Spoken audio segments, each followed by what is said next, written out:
El día de hoy pues vamos a ver una pequeña charla sobre ingeniería inversa, algunos conceptos básicos. No vamos a ahondar mucho en el tema porque hay bastantes conocimientos técnicos, eh, pero sí como dar los primeros tips de cómo podríamos empezar en la parte de ingeniería inversa, que tendríamos que tener en cuenta, cuáles son los conocimientos requeridos. Y vamos a ver una pequeña práctica, uno de los retos que vimos en el evento de esta semana, para entenderlo y pues ver más o menos cómo funciona. Sí, Eh, pues mi nombre es Quartz, bueno, me dicen Quartz, mi nombre es José David León.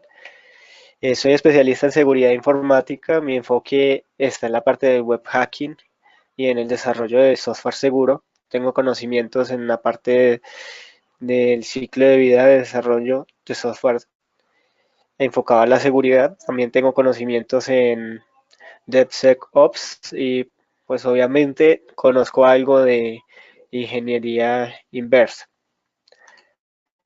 La persona que hizo esta presentación, que pues desafortunadamente no está ahora presente, fue Temari. Ella es una colaboradora de comunidades open source, es una investigadora en seguridad y pues es fundadora de las comunidades de Kali Linux en español y Black Ark. No nos ha podido acompañar el día de hoy porque ha tenido algunos inconvenientes en el trabajo, entonces por estas prioridades no nos pudo acompañar. Entonces es básicamente la ingeniería inversa.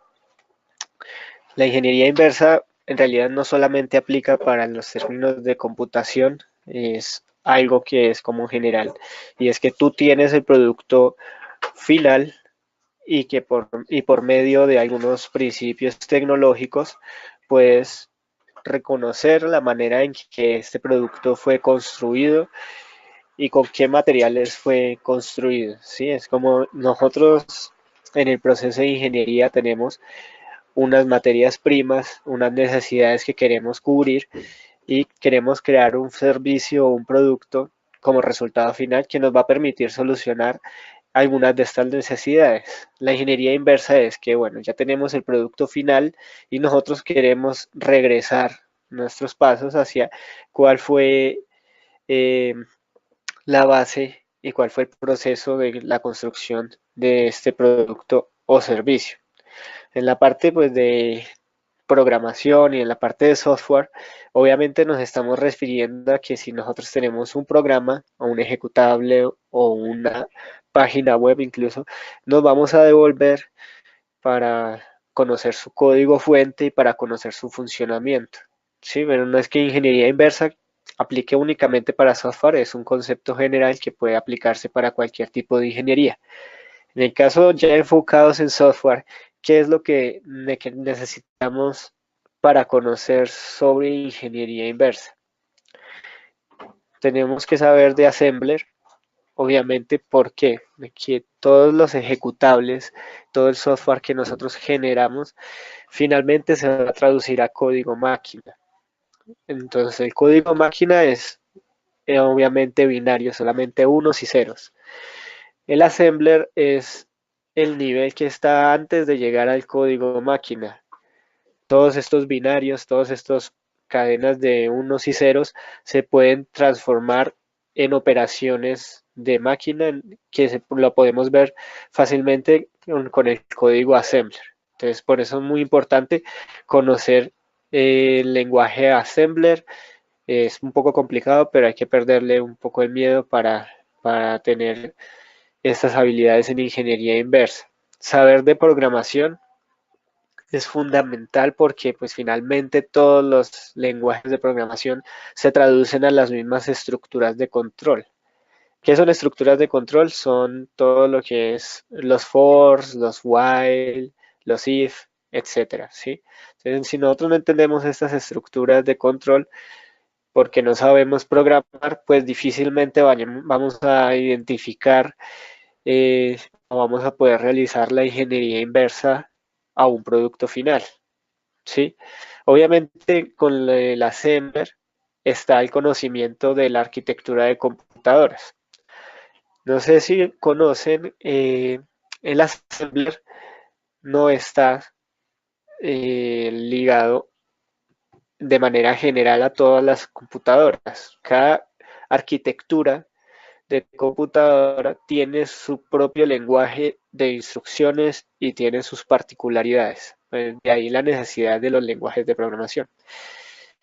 Eh, Como cada uno tiene su particularidad, entonces nosotros tendríamos que aprender a distinguir cuáles son las arquitecturas de computadoras más utilizadas cuando vayamos a analizar un software específico, saber cuál es la arquitectura sobre el, el ejecutable, sobre la cual el ejecutable puede correr, eh, y poder identificar los sets de instrucciones y la manera en que se maneja la memoria y los procesadores. Sí, esta parte es bastante importante, está muy ligada a la parte del assembler y bueno, requiere conocimientos un poco más avanzados en algunos casos cuando digamos tenemos arquitecturas de computadoras que no son muy comunes.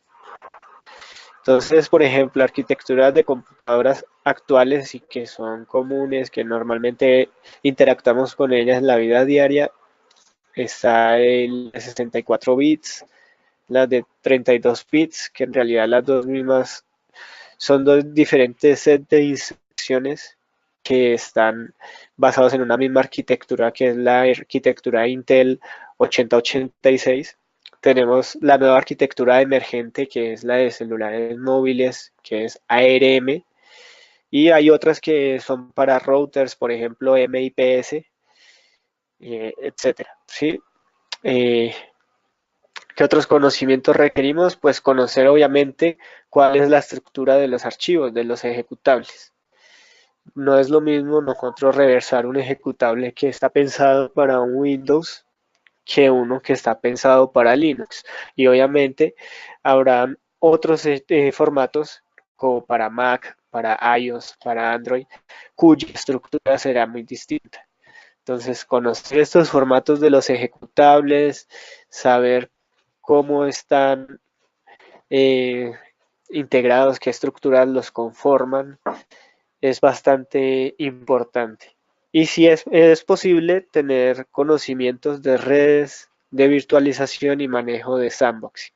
Este último punto es un plus porque si de pronto el día de mañana vamos a analizar algún software que tenga la interacción con alguna red o con algún eh, protocolo de red, pues la parte de redes nos va a ser fundamental. Si nosotros queremos analizar algún software que requiera una medida de seguridad para que prevengamos que lleve acciones maliciosas en un sistema operativo, vamos a necesitar conocer virtualización y sandboxing.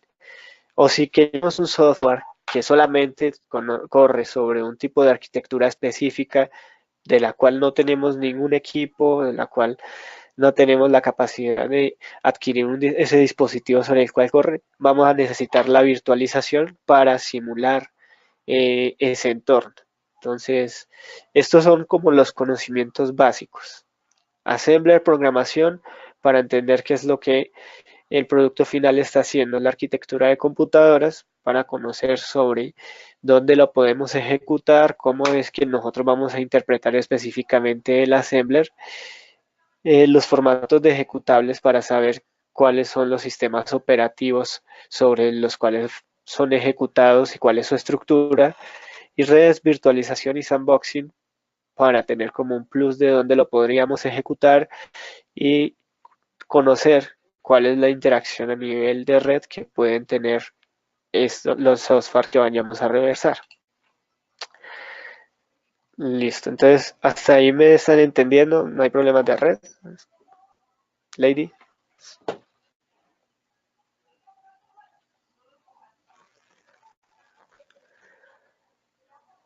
Aló, ¿sí me escuchan? Listo. Entonces, en ingeniería inversa tenemos dos tipos de análisis que son los clave para conocer el funcionamiento de un ejecutable. El primero de ellos es el análisis estático.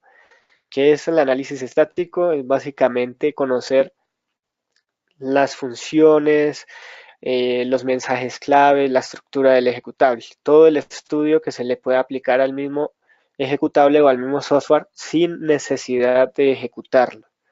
Es muy importante esta parte porque el software está intacto, nosotros no lo vamos a correr, sino que empezamos a ver cuáles son sus librerías que está utilizando, cuál es la estructura del ejecutable, su formato, si tiene algunos eh, mensajes específicos, hay algunos mensajes que están incrustados en el ejecutable que nos pueden dar una clave, una función crítica y no necesitamos correr el ejecutable para darnos cuenta que el mensaje está allí. Por ejemplo, un mensaje que nos diga, oye, necesitamos una contraseña, ingresa una contraseña, entonces podemos buscar en dónde se está imprimiendo este mensaje sin necesidad de correrlo. Las funciones que tiene el ejecutable internamente, sus estructuras. El análisis estático es muy importante porque no vamos a requerir conocer el funcionamiento del software por medio de su ejecución. Simplemente utilizando algunas herramientas especializadas para obtener estas funciones, estos mensajes y esta estructura del mismo archivo, podemos intuir cómo puede funcionar. En el análisis estático tenemos uno de los puntos más importantes de la ingeniería inversa, que es el desensamblaje. ¿Qué es desensamblar un software? Desensamblar es que nosotros tenemos el ejecutable está en código máquina, es binario, unos y ceros que ninguno de nosotros entendería a menos de que fuera una máquina. El del proceso de desensamblaje es traducir estos unos y ceros al lenguaje ensamblador. ¿Por qué el lenguaje ensamblador? Porque nosotros sí podríamos entenderlo porque el lenguaje ensamblador está unido a la máquina de alguna manera a la arquitectura del computador. Entonces el lenguaje ensamblador sí lo podemos interpretar mejor y por eso necesitamos este proceso de desensamblaje. El desensamblaje, analizar el código fuente, las funciones, la importación de librerías, los mensajes y la estructura del ejecutable, todo eso, siempre y cuando no requiera la ejecución del software, es análisis estático. Conclusión, el análisis estático es dejar quieto el ejecutable y empezar a ver cómo se compone internamente. Entonces aquí tenemos varios ejemplos de análisis estático. Esto es extraído con el software AIDA Pro, es bastante conocido en el mundo de la ingeniería inversa de software. A este lado tenemos lo que llamamos un dumpeo del ejecutable, es decir, esto es el binario y hexadecimal de cómo se ve el ejecutable. Aquí nosotros pues podríamos encontrar información importante como las cadenas o constantes que lo componen. Tenemos otro ejemplo. ¿Aló? ¿Se escucha algo? Sí, se Bueno, escucha bien. no, es que sonó algo, creí que alguien tenía una pregunta. Continúo. Eh, a este lado tenemos las importaciones. ¿Qué son las importaciones? Son las funciones externas que el ejecutable utiliza.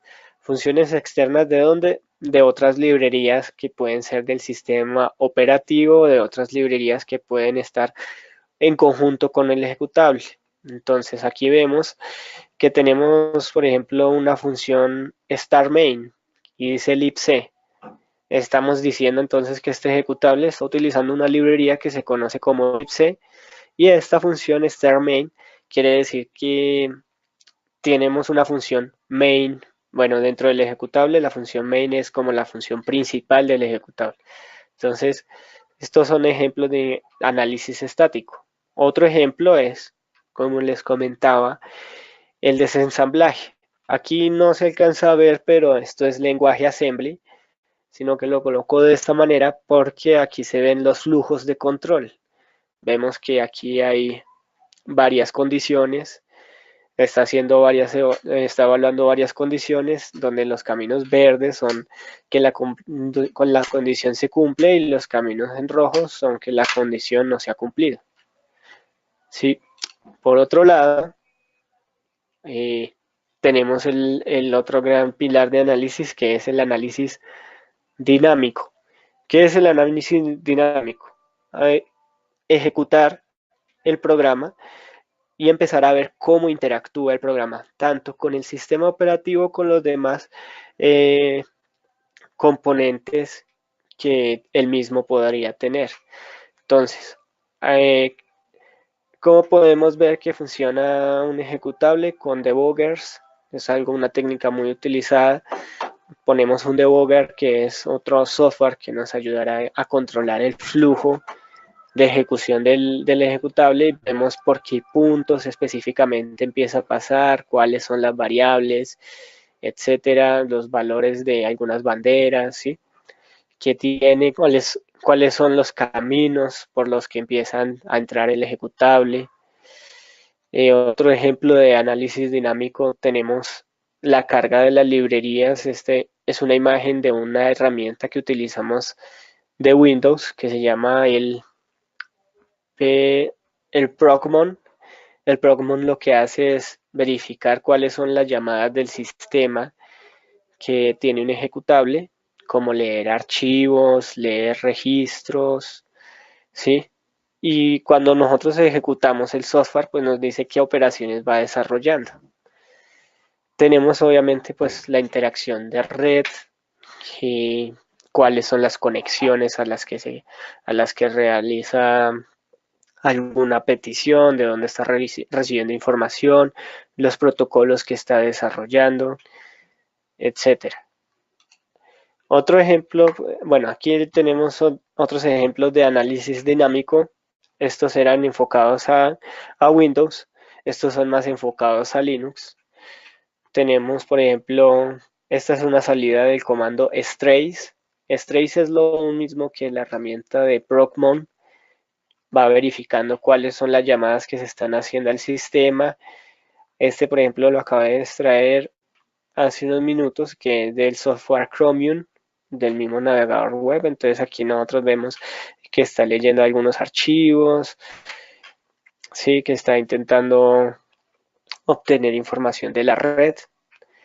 Y pues ver también en Linux las librerías que va cargando a medida que va ejecutando. Entonces, análisis estático es tener quieto el ejecutable y ver cuáles son sus funciones, cuál es su estructura interna, cuáles son eh, las secciones pues, del ejecutable, sin necesidad de correr. El análisis dinámico es ya una vez pues, nosotros lo que requerimos ejecutar, eh, ver cómo se va comportando con el sistema operativo y con su entorno, qué operaciones va desarrollando, cuáles son los flujos que va tomando específicamente, eh, y cuáles son las librerías que va realmente a utilizar. Entonces, estos dos análisis son básicamente los pilares más importantes de la ingeniería inversa en software. No sé si de pronto, pues para volver más dinámica esta sesión, quieran opinar de pronto diciéndome cuál creen que de estos dos análisis sea el más importante.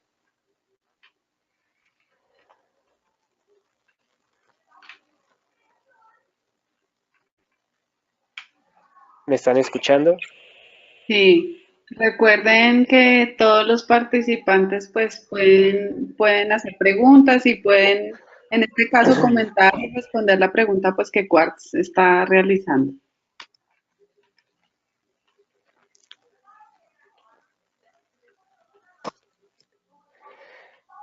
Sí, ¿alguien quiere participar de pronto?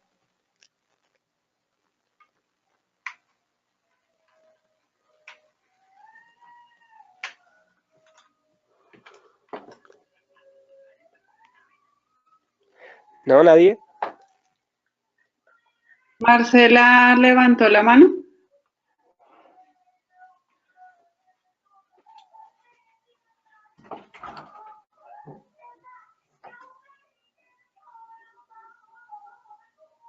Marcela, sí, ¿no? Igual también por el chat nos pueden responder. Entonces, El dinámico, vale. Si no había visto la ventana de chat, nos dicen que el dinámico. Bueno, en realidad eso depende mucho. Eh, si nosotros nos estamos enfocando a la parte de que vamos a analizar malware, el dinámico no tendría mucha validez o no sería lo que quisiéramos llegar. ¿Por qué el dinámico no es lo que quisiéramos llegar? Porque el malware puede reaccionar de muchas formas diferentes. Entonces no vamos a ejecutar un malware que no conocemos eh, para conocer su funcionamiento. En este caso de análisis de malware, el estático tendría más fuerza. Para desarrollar exploits, sí, tienes razón, el análisis dinámico podría ayudarnos mucho más porque nos va a decir cómo se está comportando el software frente a una entrada específica que le está dando el usuario. Entonces, bueno, en conclusión, no es que haya alguno de los dos que sean más importantes, todo depende de cuál es nuestra intención. Si nosotros lo que queremos es reversar un software que conocemos que puede ser malicioso o el cual desconfiamos, no lo vamos a ejecutar de una. Simplemente vamos a analizarlo estáticamente para ver cómo es su comportamiento y ya de pronto cuando estemos un poco más confiados vamos a hacer un análisis dinámico. Si nosotros lo que queremos es romper cosas, dañar algún funcionamiento o encontrar alguna vulnerabilidad, vamos a utilizar análisis dinámico con algunas técnicas avanzadas como es el fusing, etcétera, o el mismo debugging para conocer cuáles son los puntos específicos en donde se está dañando un software. Entonces, el siguiente punto es ver cuáles son las herramientas de ingeniería inversa. La ingeniería inversa se clasifica, tiene algunas herramientas muy importantes que se clasifican en varias categorías. Tenemos los desensambladores, que son los que nos permiten obtener el código assembly desde desde un ejecutable. ¿Cómo hace este proceso? Toma los binarios y él empieza a investigar este ensamblador está hecho en tal arquitectura, entonces significa que este número específico de binario corresponde a una operación de ensamblador de este tipo y está haciendo esta operación sobre estos registros de procesador o sobre estas variables de memoria. Ese es básicamente el proceso de ensamblador. Nos ayuda a traducir el código máquina en un lenguaje ensamblador para que nosotros tengamos mayor conocimiento, mayor comprensión del funcionamiento del ejecutable. Tenemos los decompiladores. Los decompiladores van un poco más allá de lo que es un desensamblador. Ellos intentan obtener un ejecutable y mediante unas técnicas de análisis especializadas nos dicen cuál es una aproximación al código fuente de ese ejecutable. Importante, un decompilador jamás te asegura que vas a obtener el código fuente del ejecutable, solamente es una aproximación. Hay algunos que lo hacen bastante bien y son bastante aproximados al lenguaje original o al código fuente original, pero nunca vamos a conseguir obtener el código fuente precisamente igual a como lo había desarrollado la persona que creó el ejecutable. Entonces, bueno, me gustaría lanzarles otra pregunta y es, ¿por qué razón si nosotros tenemos desensambladores y decompiladores, por qué razón es importante hacer el desensamblaje? Porque no simplemente hacer directamente la decompilación de un ejecutable para obtener el código fuente y conocer inmediatamente cómo funciona el ejecutable. ¿Sí? ¿Por qué creen que a veces se utiliza el desensamblador y otras veces el decompilador? ¿Por qué no siempre utilizar el decompilador si va más allá?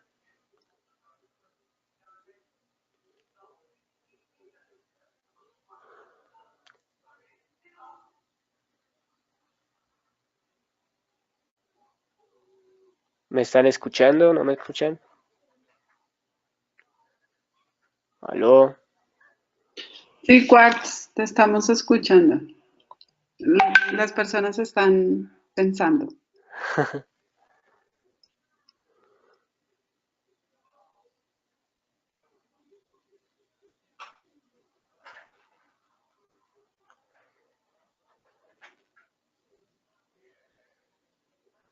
Parece que no hay respuestas. Ambos son distintos y podemos obtener información de los métodos, dice Jonathan. Sí, puede aplicar. Una de las razones más importantes por la que hacemos los dos procesos es porque no siempre llegamos al punto de compilación. Existen algunos ejecutables que fueron programados con algún lenguaje específico, como son el caso de Pascal, de C++, en donde obtener el código fuente es muchísimo más complicado por el mismo proceso de compilación del ejecutable. Entonces, obtener el código fuente podría hasta a veces arrojarnos información más confusa de lo que un desensamblaje nos podría ayudar. O en su defecto, pues puede ser tan complicado que que no habrá diferencia entre entender el ensamblador al, al código fuente. En el caso de C++, por ejemplo, las personas que conocen sobre este lenguaje sabrán que uno en C++ puede programar también assembly, ¿sí? Con la instrucción ASM. Entonces, a veces hay algunos decompiladores que cuando se aplica el proceso lo que hacen es darnos este mismo código assembly, pero pues en sintaxis de C++, ¿sí? Entonces, ¿para qué vamos a obtener el mismo lenguaje assembly en sintaxis de C++ si el desensamblaje nos hace exactamente lo mismo? Hay algunos casos que no tiene sentido porque el ejecutable fue compilado de una manera específica que lo hace más complicado para llegar al código fuente o por el mismo lenguaje. Hay otros casos donde el código fuente es fácilmente obtenible del ejecutable, pues debido a la manera de compilación. Por ejemplo, en el caso de C Sharp o en el caso de Java. Estos dos lenguajes de programación, la manera en que están compilados, utilizan una estructura como un lenguaje intermedio que nos pueden ayudar a obtener fácilmente el código fuente. ¿Sí? Eh, por aquí nos pregunta Diana que si estamos hablando, que ya no escucha nada, Lady. ¿Tú sí estás escuchando bien? Sí, se escucha perfecto. ¿Quién nos dice? Ya voy a revisar con él. Diana. Bueno, entonces continuando con las herramientas, tenemos los depuradores. ¿Qué es un depurador? Es un programa que nos va a permitir ejecutar el software, pero teniendo control sobre su flujo de ejecución y sobre sus variables o sobre su entorno, ¿sí? Eh, digamos que a bajo nivel. Entonces, el depurador nos permite colocar algunos puntos de interrupción en la ejecución del programa durante, digamos, en algunos casos puede ser a nivel del assembly o a nivel del código fuente, para que cuando llegue hasta ese punto, pues lo podamos detener y podamos ejecutar ciertos tipos de acciones. ¿Qué acciones, por ejemplo? Llega hasta ese punto, se detiene la ejecución y nosotros simplemente le decimos, no quiero que sigas con la siguiente instrucción, sino que quiero que te devuelvas o quiero que avances a una instrucción que está mucho más adelante. o quiero que si en ese punto donde se dio la interrupción vas a aplicar una condición que yo sé que por X o Y motivo no puedes evaluar correctamente, pues la vas a ignorar. Otras cosas que se pueden hacer con los depuradores es cambiar los valores de ciertos registros, de ciertas variables. Ejemplo, llega al punto de interrupción y está preguntando, la variable que está guardada en tal dirección de memoria tiene el valor de 1 y nosotros de pronto analizando sabemos que esa variable no tiene el valor de 1, pues simplemente modificamos esa posición de memoria o ese registro que estemos evaluando y le damos el valor de 1 para que se cumpla la condición. Entonces los depuradores en sí son otros software que nos ayudan a la parte de análisis dinámico para entender el flujo de ejecución y para poderlo controlar. Tenemos los analizadores que son de colección de datos y de colección de código fuente. La conexión de datos y de código fuente, bueno, es algo parecido a lo que hacen los mismos depuradores, pero en este caso se refiere más de pronto a cuáles fueron las tecnologías específicas sobre las cuales fue el ejecutable programado. Ejemplo, que nos digan, el ejecutable es de Java, el ejecutable es de C#. Utilizan tantas funciones de otras librerías. Fueron programados para tales arquitecturas en específico. ¿Sí? Aquí tenemos dos subcategorías del código fuente que son las herramientas case y las especializadas en recuperación de diseño. Bueno, la verdad no tengo muy presente qué es la herramienta case. Las especializadas en recuperación de diseño, pues en el software nosotros tenemos varios tipos de diseño. Uno de los más conocidos son los orientados a objetos. Entonces se refiere a que nosotros podamos recuperar estas estructuras de datos, recuperar este diseño de software a partir del código fuente. Esto ya es como mucho más especializado porque ya va a un punto más allá de los mismos decompiladores. ¿En dónde podemos aplicar el reverse? Ahora lo estábamos viendo con la parte de cuál es la importancia del análisis dinámico y el análisis estático. Las aplicaciones del reversing están básicamente en el análisis de malware. ¿Sí? Nosotros siempre que vemos alguna amenaza que está rondando por internet y que nadie conoce, los antivirus no detectan porque son amenazas ya más avanzadas o porque utilizan métodos de infección que son nuevos, los famosos conocidos Zero Days. Entonces lo primero que vamos a querer hacer es obtener una muestra para poder conocer cuál es su funcionamiento, cómo puede desarrollar estas acciones maliciosas, qué técnicas de evasión está utilizando, cuáles son los nuevos exploits que está utilizando este malware y cómo es la manera específica en que compromete nuestro sistema. No sé, por ejemplo, si hayan leído reportes de antivirus, siempre son bastante útiles en la parte de conocimiento de ingeniería inversa porque nos ayudan a identificar, bueno, este malware es a la final un ejecutable que está leyendo tal archivo en tal dirección del disco y allí está colocando, no sé, alguna estructura corrupta de un archivo de configuración que nos permite vulnerar después un servicio, algo así. Entonces, el análisis de malware, el reversing en el análisis de malware es fundamental, por no decir que prácticamente el análisis de malware es reversing, para conocer cómo se desarrollan este tipo de amenazas. Ahora estábamos viendo eh, con el análisis de exploits.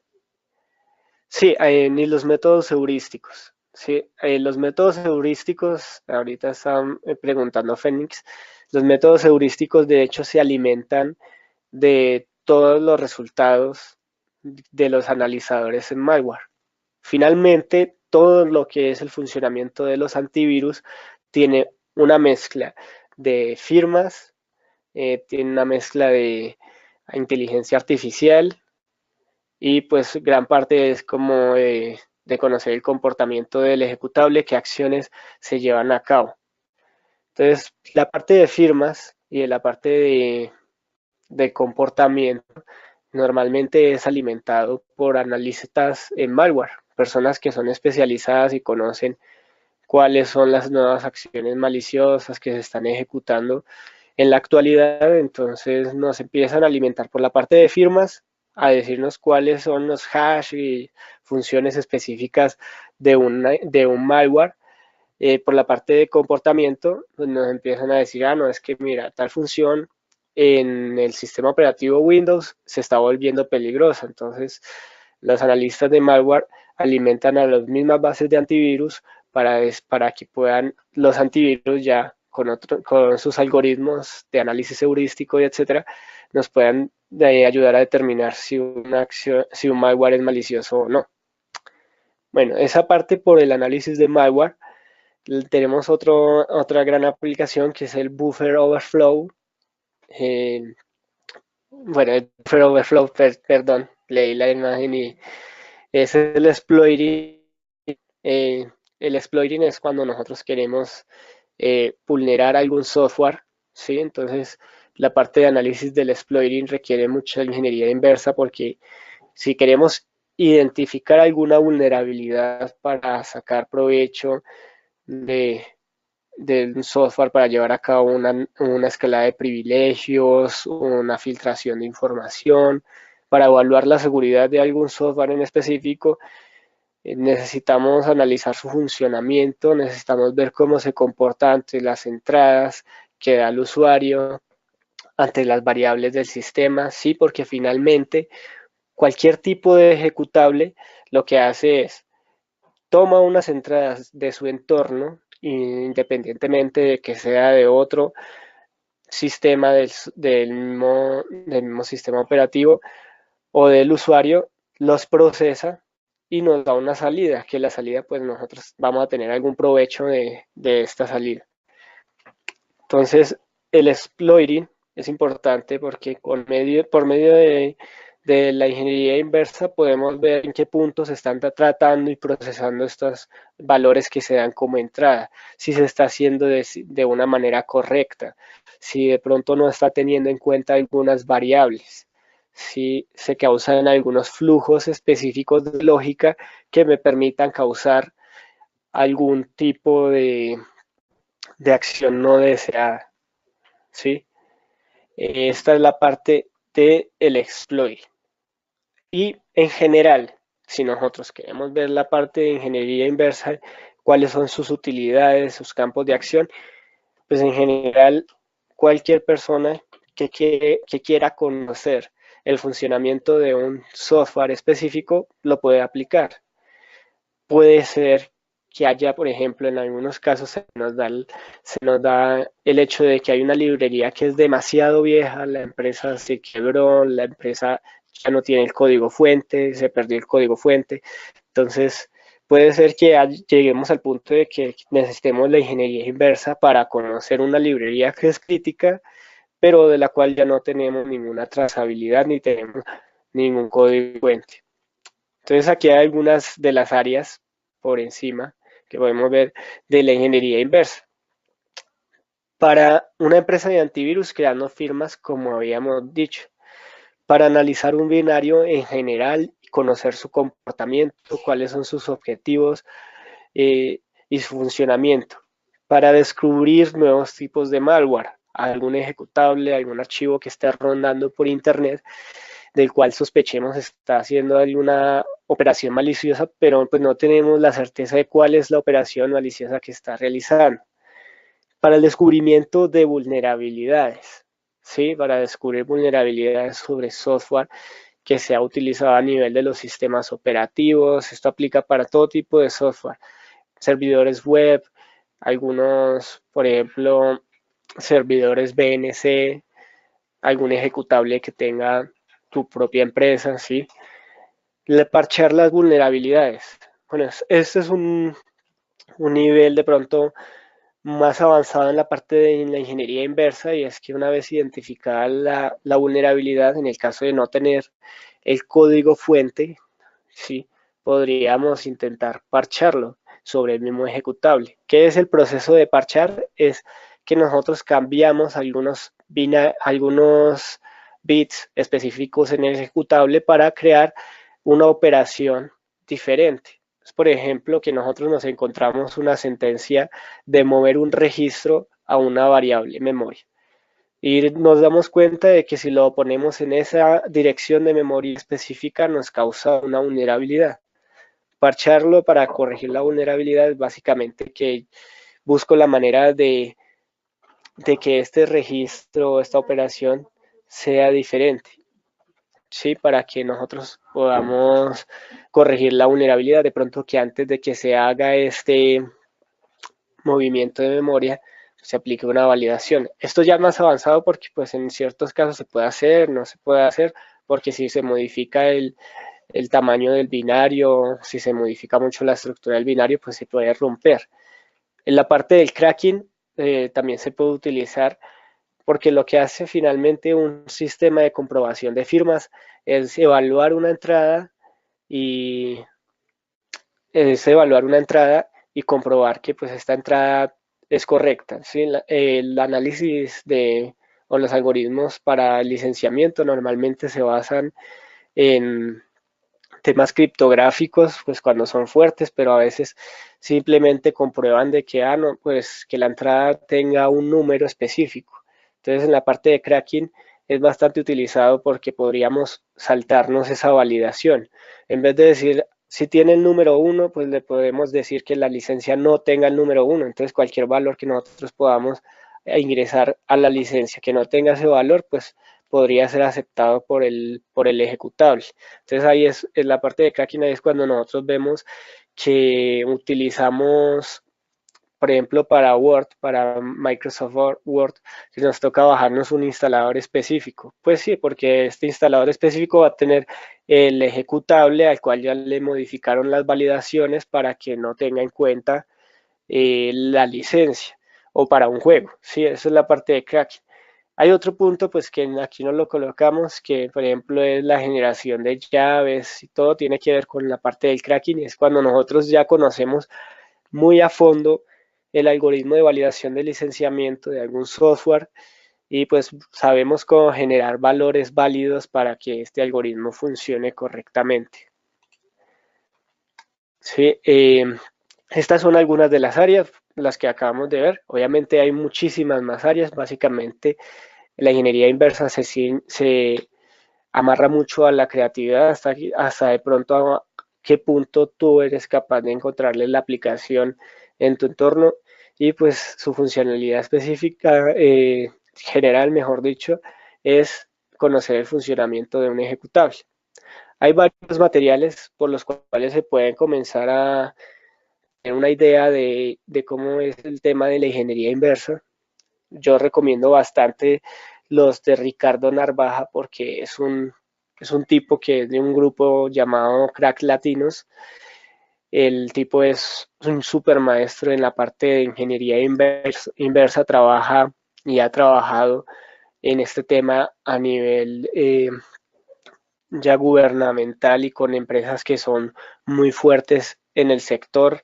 A él le conocemos en la parte de la comunidad, de hecho, como maestro, el maestro Richie, porque es bastante teso en el tema de la ingeniería inversa. Tiene los cursos de OLI DBG y de AIDA Pro. Aquí no solamente eh, se nos enseña cuál es el funcionamiento de estas dos herramientas, que son dos debuggers y dos desensambladores muy utilizados en la actualidad. AIDA Pro siempre ha sido pues como el líder. No solamente se nos enseña a manejar la herramienta, sino que también nos dice cuáles son los conocimientos y las bases esenciales para la parte de ingeniería inversa. Aquí nosotros estamos viendo algunos conceptos básicos, pero obviamente no hemos llegado hasta el punto de explicarles, por ejemplo, qué es un registro, qué es una dirección de memoria, cuáles son los tipos de recorrer una memoria, que son los de menos significativo a más significativo, los de más significativo a menos significativo, ¿sí? No nos da, digamos, el tiempo y pues no nos queremos meter como a esta parte tan técnica, pero si de pronto quieren investigar sobre estos puntos más técnicos, pueden ver estos cursos de Ricardo Narvaja, son muy buenos.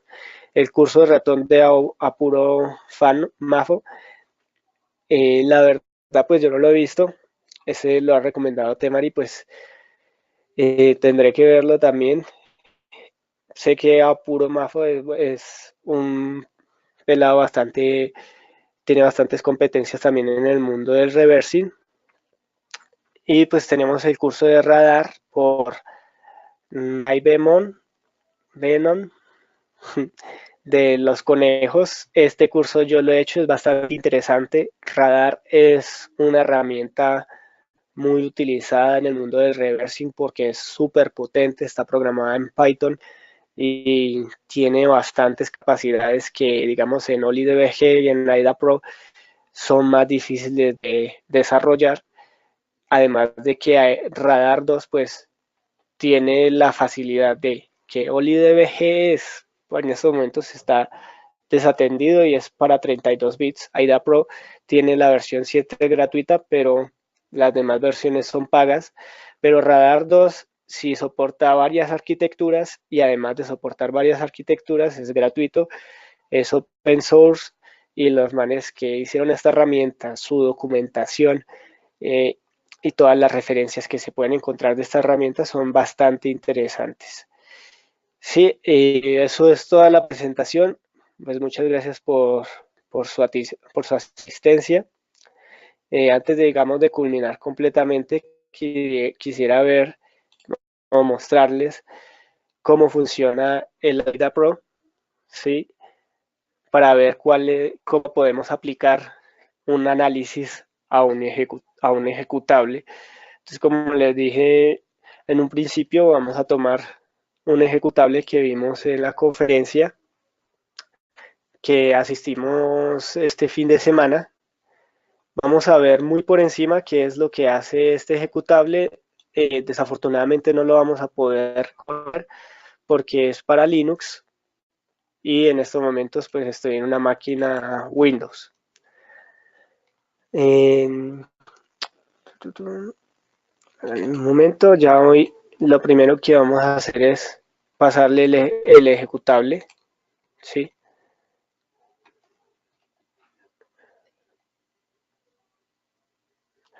Entonces vamos a cargar el ejecutable.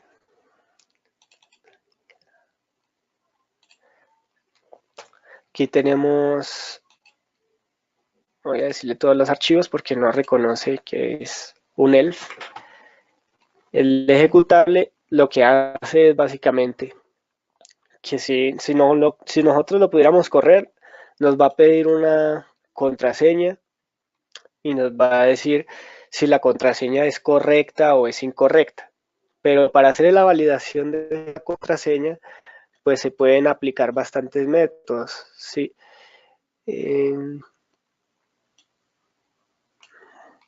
Bueno, una vez cargamos el ejecutable, él nos dice instantáneamente, AIDA Pro nos dice es un ELF para 64 o 32 bits. Entonces, con solamente saber el formato ELF, ya sabemos que es para Linux. ¿Sí? Nosotros conocemos que el formato ELF es para Linux en su mayoría. Entonces vamos a intentar abrirlo y lo primero que hace AIDA Pro es el proceso de desensamblado. Ahí nos hizo todo el proceso de desensamblado. Aquí estamos viendo en pantalla lo que es un código assembler. No vamos a entrar en mucho detalle sobre cuáles son cada una de estas operaciones que hace el código assembler, pues porque esto ya requiere, digamos, un conocimiento más específico de la arquitectura en computadores y queremos ver es como los conceptos básicos de la ingeniería inversa. Entonces, instantáneamente, AIDA Pro nos da varios hitos de análisis estático. Nos está diciendo qué funciones está utilizando el ejecutable. Una persona que conozca de programación, va a saber que todas estas funciones que están a este lado izquierdo son funciones relacionadas al manejo de memoria eh, que hay en Linux y que estamos utilizando una librería que se llama libc, que es la librería que tiene las funciones más básicas de los ejecutables para Linux. ¿Sí? Tenemos varias vistas. Tenemos la vista donde nosotros podemos ver el dump del ejecutable. Esto es todo el binario que tiene el ejecutable. Es decir, es la manera más cruda como de verlo. Tenemos cuáles son algunas de sus estructuras en datos que está utilizando. ¿Sí? Esto también una persona que sepa y conozca sobre el funcionamiento de las librerías de Linux podrá decirnos, es que esta estructura, por ejemplo, la utilizamos en algún tipo de llamado a una función específico. En un momento. Tenemos las enumeraciones. Estas enumeraciones, digamos, lo que son otro tipo de estructuras, pero son conjuntos finitos de datos. Aquí en este caso no tenemos ninguna enumeración. Tenemos las importaciones, son todas las funciones que utiliza, pero de otras librerías. Es decir, aquí tenemos nuestras funciones, todas las funciones del ejecutable, pero aquí tenemos cuáles son las funciones que utiliza el ejecutable, pero de otras librerías. Por ejemplo, este main es una función interna del ejecutable, no lo encontramos aquí, entonces sabemos que este main es algo que es algo que tiene el ejecutable dentro de su código fuente y no requiere ninguna interacción con otra librería. Tenemos las exportaciones. Las funciones de exportación son estas funciones que vamos a mostrarle hacia otros ejecutables y que vamos a darles a otros ejecutables, otras librerías, para que se puedan comunicar con este ejecutable.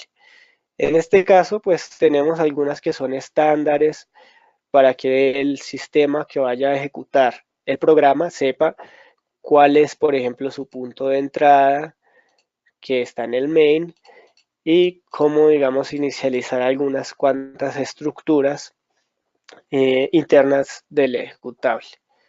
Entonces, aquí tenemos otras opciones que son, por ejemplo, en la parte de vista, una opción que es bastante interesante. ¿Sí? Aquí podemos ver cuáles son las pistas que tenemos disponibles. Hay una que es bastante utilizada que son los strings. Los strings son todos los mensajes que tiene el ejecutable eh, digamos que quemados en código. Entonces, por ejemplo, aquí nosotros vemos un mensaje interesante que es Home Alarm Control Client. Alarm is currently on. Aquí nos está diciendo básicamente que un mensaje que nos está diciendo que el ejecutable es para un sistema de control de alarmas de una casa, ¿sí? Y pues aquí nos estamos mostrando un mensaje que nos dice que la alarma está encendida y otro mensaje que nos dice que entremos una password para apagarla de ser necesario. Entonces, como les había dicho, en un inicio este ejecutable tiene la intención de comparar una contraseña con otra contraseña que tiene en código para ver si de pronto desactiva la alarma. Entonces aquí lo podemos estar confirmando. Sí, en la parte de vista nosotros tenemos bastantes herramientas para conocer a nivel de análisis estático, no estamos ejecutando en estos momentos el programa, o sea, todo esto es análisis estático, cómo funciona el ejecutable. Tenemos una parte muy importante que son los segmentos. Para las personas que ya de pronto hayan visto ingeniería inversa, los segmentos son los puntos específicos en los que se divide el ejecutable. En cada uno de estos segmentos hay cierto tipo de información. En la parte del segmento de texto normalmente podemos encontrar los strings o los mensajes que están quemados en código. En la parte de BSS encontramos alguna información de datos que se están inicializando, variables que se están inicializando. La parte de data tiene todo el código fuente. Entonces, importante también conocer cuáles son cada uno de estos segmentos del ejecutable para poder ir identificando cuál es su propósito y en qué punto puede ser utilizado. Entonces vamos a devolvernos acá a la parte del desensamblaje, que es interesante. Vamos a ver la función main, porque conocemos que en C++ esta función main es, digamos, que es la entrada principal al software. Aquí nosotros lo que vemos en un principio son todas estas instrucciones que nos están diciendo que se están inicializando algunas variables. IDAPRO nos da la facilidad de nombrar cada una de estas variables, ¿sí? Para que de pronto nosotros no nos confundamos. Entonces, esto lo que nos está haciendo es inicializar algunas cuantas variables y tenemos la primera parte de la función, que es algo que se llama el epílogo. El epílogo es mover el stack. Bueno, esto ya les estoy hablando un poco más técnico de pronto. El stack es una estructura de memoria. Entonces el epílogo se trata de mover el stack para que nosotros podamos inicializar variables dentro de esta misma función, pues variables que son dentro de la función. Es necesario, digamos, tener en cuenta el stack porque el stack es un tipo de estructura específico de memoria que va a ser liberado frecuentemente, ¿sí? Entonces, bueno, para no enredarlos tanto, continuamos con la ejecución. Vemos que se están inicializando unas cuantas variables y bueno, ya aquí viendo la estructura pues a nivel de assembly podemos conocer el funcionamiento del programa. Para resumirles un poco de qué fue lo que se hizo en el reto de la conferencia, finalmente nosotros nos hallamos con que este programita tiene varias validaciones. Nos están diciendo, por ejemplo, aquí estamos comparando el registro RAX con el valor 8 y está diciendo salte a esta siguiente instrucción si son iguales o si no son iguales. Y si nosotros nos fijamos, y si no son iguales, perdón, eh, te vas a otra instrucción que está más abajo. Entonces, si nosotros vemos cada uno de estos flujos, nos encontramos que se está comparando carácter por carácter la contraseña que se había ingresado por consola cuando se ejecutó el programa. Y pues vemos que básicamente el algoritmo a grandes rasgos lo que hace es, el programa a grandes rasgos lo que hace es dividir lo que ingresa el usuario y comparar carácter por carácter con unos caracteres que están quemados en código para poder determinar si la alarma se debe desactivar o no se debe desactivar. ¿Sí? De pronto en futuras charlas daremos conocimientos más técnicos sobre qué son estos operadores, qué es lo que hace cada uno de estos operadores, qué es la memoria del stack, qué es la memoria del heap, cuáles son las arquitecturas y los sets de instrucciones más conocidos, pero pues por ahora, para dar una breve introducción, esos son los propósitos de la ingeniería inversa, sus análisis, sus herramientas y la manera en que podemos aplicarla en el mundo de la seguridad y pues en el mundo en general. Muchas gracias por haber asistido. Bueno, muchísimas gracias, Quartz, por todo lo que nos enseñaste y todo ese conocimiento que hoy lograste transmitirnos a través de esta charla. No sé si tenemos alguna pregunta, algún comentario que pues nos lo hagan saber.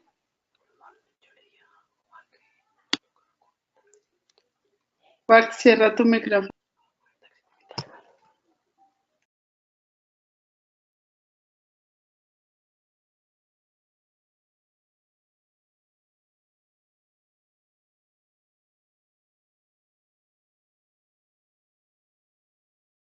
Quartz, nos hacen una pregunta y es, ¿cuáles crees que son los elementos claves en ingeniería inversa a tener en cuenta para poder desarrollar exploits nuevos?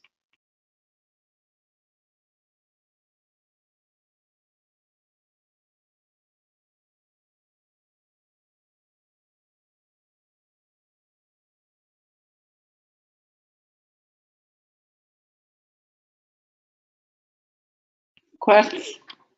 Muy difícil la pregunta o no nos Ah, escucha. no, estaba hablando con el micrófono apagado. Ah, Pues para la parte de programar nuevos exploits, lo que tenemos, si lo que quieres programar son nuevos exploits, lo que debes de tener en cuenta es el análisis dinámico del el software al que vas a querer buscarle como una vulnerabilidad. En análisis dinámicos tenemos una técnica muy conocida, se la acabo de escribir, bueno, no me envía el mensaje, espera, creo que enviar a todos, listo. En el análisis dinámico tenemos la parte que es una técnica que se llama fusing. El fusing es que tú empiezas a mandarle datos inválidos a un software, a una librería en específico, y empiezas a ver cómo reacciona ante esta entrada inválida. Entonces, yo por ejemplo tengo este programa de alarma, ¿sí? Todo tipo de software podría tener un exploit, todo tipo de software. Este mismo sistema de alarmas podría hasta tener un exploit probablemente. Entonces yo le empiezo a mandar. Sé que este sistema de alarmas acepta una contraseña que es un texto. Entonces yo le empiezo a mandar texto al programa. Puros textos inválidos que puedan ser de codificación, de una codificación especial, un tamaño muy elevado, etcétera. Y empiezo a ver cómo se comporta el programa con análisis dinámico y a ver si de pronto en algún punto desarrolla un comportamiento raro, ¿sí? De un desbordamiento de memoria, de pronto hizo una validación que no tenía que hacer. Entonces, cuando yo conozco esto, puedo identificar cuál fue el valor que le pasé que causó que causó ese comportamiento inválido. Y si yo sé que se causó un comportamiento inválido con este valor, bueno, ya puedo llevar a cabo otro tipo de técnicas, que es el shell coding, para intentar lograr una vulnerabilidad en el sistema. Dependiendo pues del comportamiento, yo puedo ver si lo que pasó fue que se estaba ejecutando un código en una sección de memoria que no debería ejecutarse, o si de pronto estaba exponiendo zonas de memoria que no debería exponer. Eh, Listo. Hay otra pregunta que nos dice, es que cuando se analiza el código de un ejecutable con AIDA, ¿cuál es el patrón que nos permite identificar una función donde se puede encontrar una contraseña? Esto varía demasiado. Las, los algoritmos para validar una contraseña pueden ser muy diferentes dependiendo del software específico. Muchos casos y una muy mala práctica que se hace en software es que la contraseña se deja quemada en código. ¿Qué pasa si la contraseña se deja quemada en código? Pues en nuestra sección de strings vamos a ver la contraseña. Entonces eso es una muy mala práctica porque si vemos nuestra contraseña aquí en la sección de strings, pues estamos, mejor dicho, exponiendo esa información.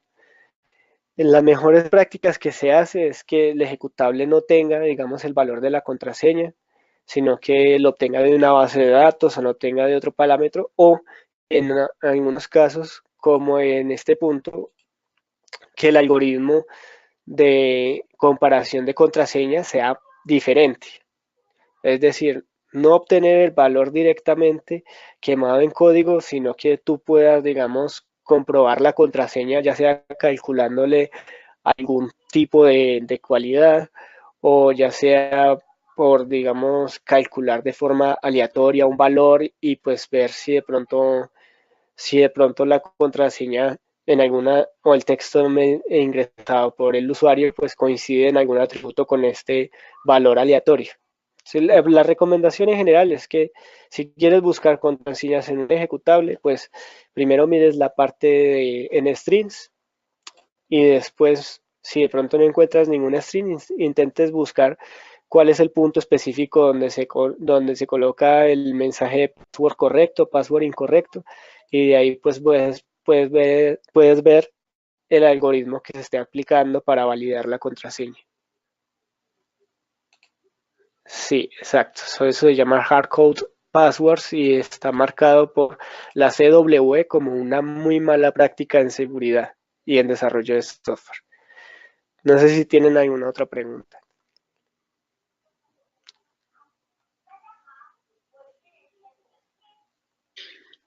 Bueno, si ya no hay más preguntas, les agradecemos a todos por su tiempo. Esperamos haber el día de hoy, pues digamos, cumplido con los objetivos. Era una charla acerca de los fundamentos de ingeniería reversa. Muchas gracias a Quartz.